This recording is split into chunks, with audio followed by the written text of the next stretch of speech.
xam nga sànq le président Diomaye Faye wax na ko daal dina bëgguñu mu am le gouvernement des juges le gouvernement des juges boo ko déggee mooy dañuy bàyyi rek magistrats yi di décider seen bopp loolu mënta nekk loolu am naa ci ak moom parce que conseil supérieur de la magistrature ñun d'accord ñu président génn conseil supérieur de la magistrature d'accord ñu ministre de la justice génn mais réforme bi ñu war am mooy ñi nga xam ne moom le président de la République di désigner ñu bañ a ëpp ñi nga xam ne moom la magistrat yi di désigner moo am équilibre entre les élus et maanaam ñi nga xam ne dañu leen élire wala dugg ci biir conseil supérieur de la magistrature ñu tolloog ñi nga xam ne moom le président de la République di désigner ñu nekk ci biir conseil supérieur de la magistrature ci wàllu également carrière yi bala ñuy répartir les postes mais rien n'empêche on lance un appel en concurrence entre les magistrats ñoo xam ne ñu bokk même grade ñoo xam ne ñoo am yenn ñoo tolloo daanaka ay compétences tolloo également expérience bu ñu lancer un appel à concurrence président ne jox la ma ci ñaar wala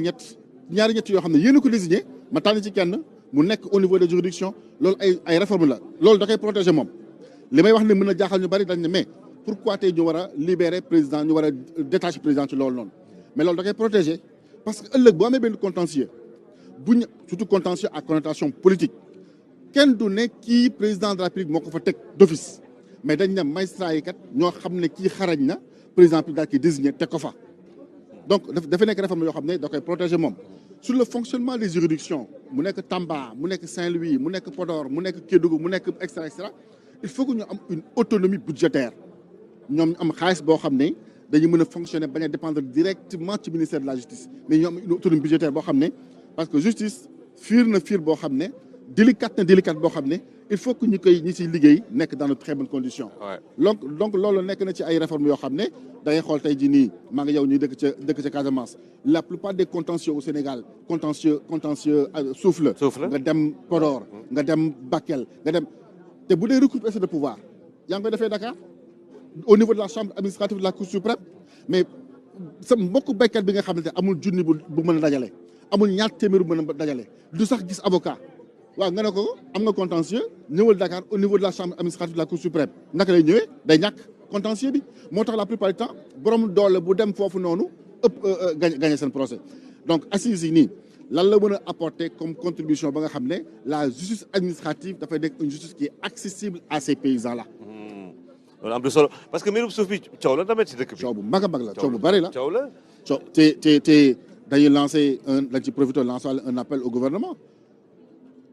commission bi ñu mettre en place la commission ad hoc bi ñu mettre en place pour saytu lépp loo xam ne ci joxe suuf la ci wàllu littoral bi bu ci dellu ginnaaw de parce que on les surveille parce que littoral boobu noonu on les surveille bu baax a baax a baax waruñ ci dellu ginnaaw dañoo war a xuus même su fekkente ne dina am ay intérêt litigieux te su ma waxee si quand je parle l'intérêt litigieux ñi may wax xam nañu baax la may wax buñ ci dellu ginnaaw cette commission qui est mise en place ne doit pas être une commission pour reculer. léegi ñu wax si beneen longue détention préventive yéen forum civil bu njëkk ba dañ doon dégg ñun bu ñu nekkee xale ay travaux forcés ak travaux d'intérêt public tey jii ak numérique bi yaa ngi ko doon wax sànq bracelet électronique si est-ce que mën nañu gérer équilibre yooyu pour que prison yi bañ a fees. xam nga sànq bi may commencé juñ naan nee naa la l'ancien ministre de la justice Aïssata Tall Sall woote na salle bii tous les chefs de parquet du Sénégal nañ leen wax ci longue détention yi rapport boobu anamu man li may wax mooy nañ génnee rapport bi ñu xam quelles sont les conclusions yan solution parce que loolu sama xarit Seydi Gassama yàgg na ci liggéey yan solution le magistrat yi proposé pour limiter les longues détentions est-ce que problème moyen humain la parce que longue détention ça signifie quoi dama lay téye pour mën def enquête ba xam ndax wóor na wala wóorul parce que man juge là waruma rendre décision n'importe comment dama lay téye parce que dossier bi infraction bi moo ko laaj moo ne naa la téye pendant une durée nangam moo tax ma wax la sànq le rôle de l'Assemblée nationale est-ce que le gouvernement aujourd'hui est prêt pour recruter le personnel judiciaire nécessaire pour limiter les longues détentions est-ce que le gouvernement actuel est prêt pour tabax yeneen ay kaso yoo xam ne moderne pas pour di fa tëj nit parce que nga jël ay xale boo xam ne def na infraction loo xam ne société nangu ko mu tox yamba wala lenn nangu ko mais nga tëj ko ak dooleem yàq la demal nga liggéey la ko pour des travaux d'intérêt public loo xam ne da nga naan ko lii boo ci liggéeyee yaa moom lii mais nga accompagner ko également ak une éducation benn des cours d'éducation société bi lii la laaj li mooy état de droit lii waroo ko def lii nangam mais da ngay liggéeyaale boo liggéeyee parti bi yaa ko moom. pour boo génnee nga am ci loo téye waaye liggéey lii bi boo ko liggéey askan bi moo ko moom. maanaam ngay bale mbedd bi wala dem si tool yi wala yooyu wala si projet yi. bale mbedd bi sax États-Unis la woon parce que ñoom romb nañ problème mu ay bay. mais ñun bay nañ tollool donc nañ xal ay tool yoo xam ne am na Sébikotane nañ xal ay tool yoo xam ne wala ça peut être voilà raxas auto administration mën na nekk en tout cas. wala ginaar yi wala élevage je sais pas. élevage na nga fay sa bor bi. ak société bi mais avec dignité. na nga fay sa bor bi. ak société bi mais ni moo nag dignité. parce que tamit nekk prisonnier nekkul nga nekk taxul nga nekk. bracelet électronique yi nag. mën na nekk solution aussi ou pas. déjà foofu ba mu fa yóbbee dama njëkk a laaj d'abord marché bracelet yi. Ibrahima marché bracelet yi ba léegi loolu ñu ngi koy topp. waaw luy ñëw après la foofu daal bëgguma ci kii gu dafa liggéey ci def daal.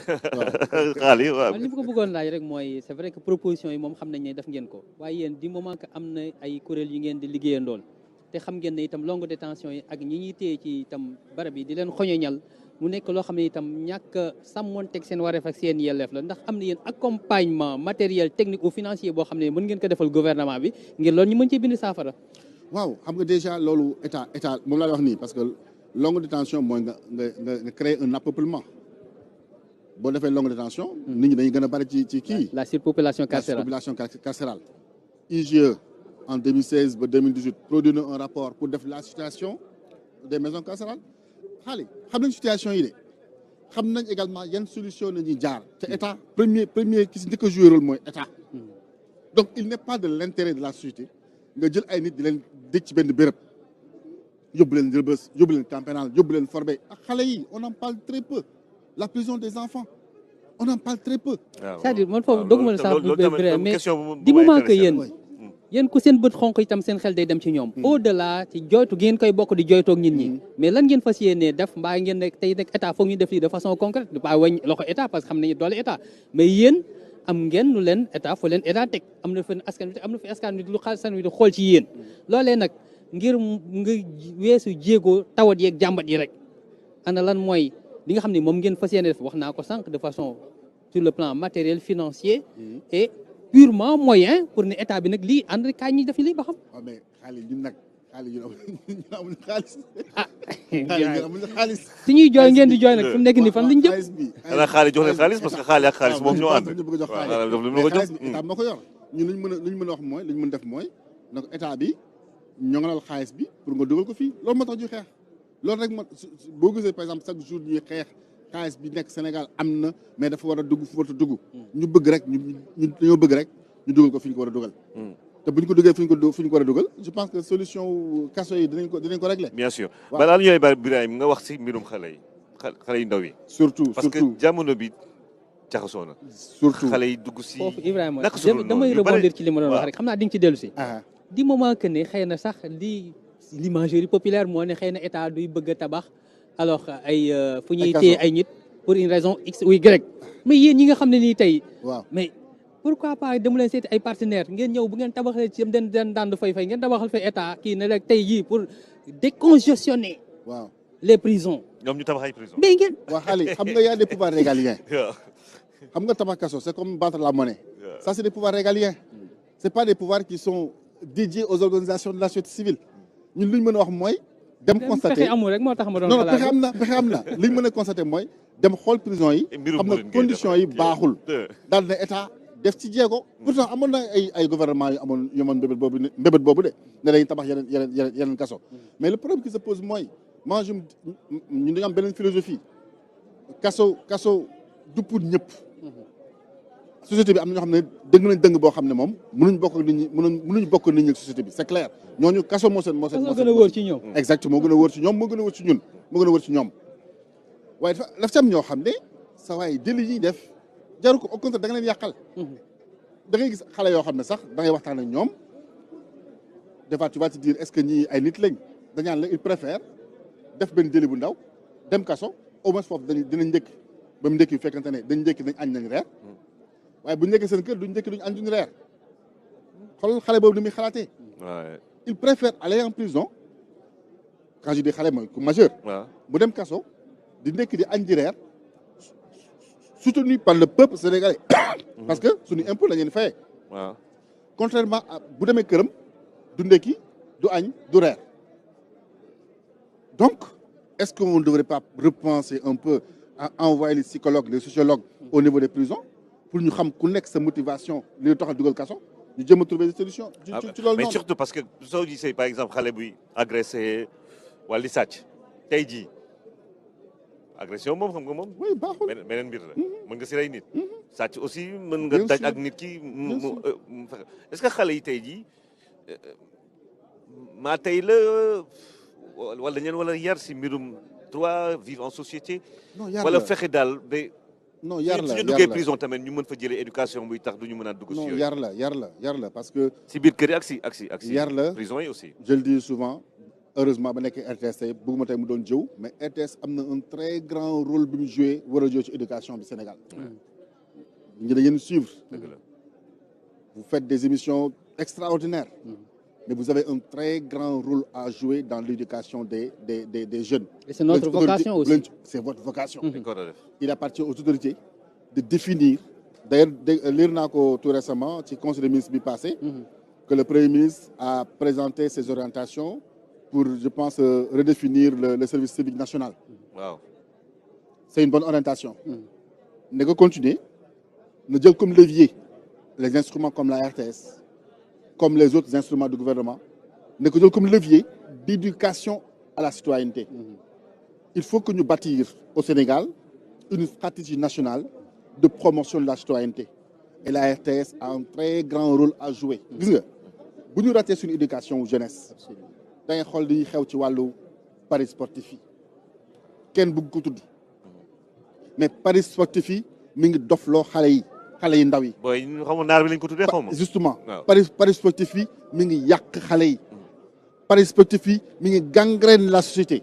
te je rappelle encore une fois au premier ministre Ousmane Sonko moom moo taxaw devant la RTS daal ne ses priorités c'est la jeunesse na xam ne aujourd'hui cette jeunesse là est gangrénée par les paris sportifs na xam ne cette jeunesse là est gangrénée également par les produits nouveaux émergents du tabac.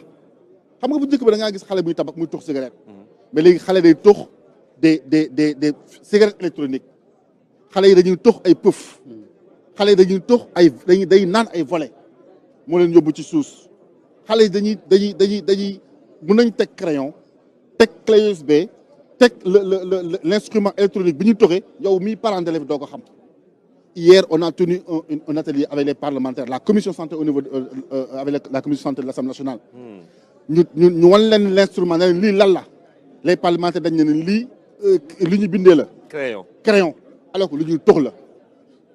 Donc la jeunesse sénégalaise est en train d'être détournée par les paris sportifs. La jeunesse sénégalaise est en train d'être détournée par les produits nouveaux émergents du tabac, par la cigarette électronique. Donc ñaari fléau yi nii il faut que le gouvernement jóg ci.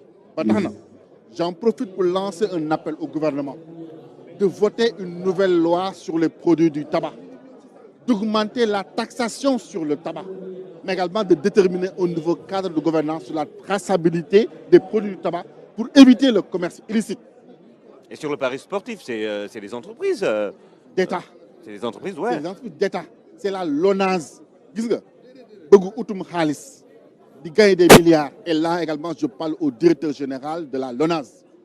bëgg utum xaalis bëgg mobiliser xaalis warul tax ngay nasaxal sa jeunesse. On doit prendre le ministère de l'Éducation nationale, le premier ministre en tête, le directeur de la LONASE. Il doit prendre des mesures drastiques contre les paris sportifs là. Tous les bêtes que tu vois, tous les bêtes là, d'ailleurs le bête, c'est bête de bête. Tous les bêtes que tu vois là, il faut qu'on l'élimine dans l'espace public au niveau du Sénégal. Sinon, di nga bëgg tabax jeunesse, mais doo ko am, c'est pas possible.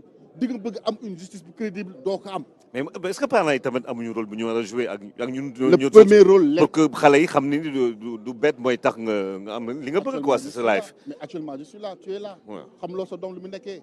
C'est à l'école, c'est l'électronique, il a le portable. Les bêtes li may wax ni c'est des portables la électronique la. Sa doom mën na ko yor di jouer. Mais nga jàngal ko doylu quand même. Même justement, c'est pourquoi je disais la stratégie nationale de promotion de la citoyenneté ci la bokk. doylu Mais xeex les bêtes là également ci la bokk. Là, je lance un appel également au gouvernement de le faire. Sinon, on aura une jeunesse boo xam ne mën na mujjee parce que pouf yi mën a wax cigarette électronique yi mais nekkutu léegi cigarette nekkutu léegi chicha kese dañ ciy toqal yamba parce que yamba du rek léegi kii bi mais yamba am na produit boo xam ne tey liquide la dañ koy jël nga téye mën naa ko jël nii wala ma jël benn manque di ko sa kanam di ko def xale bi mi ngi tux yamba te doo ko xam. Birahim mi ngi may wax loo xamante ne. nopp dalooti na jërëjëf Birahim Seck Forum Civil kon xaalis mi ngoog mais nag nañu yar xale yi aussi si doylu. waaw defe naa ne si ab taalibe si ab lépp loo xamante ne day tax nga mën a nekk citoyen bu ànd ak sa xel. nga dafa am kenn ci mag ñi mu wax ne ab yar mooy tax ñu jël ñi ne ko tegg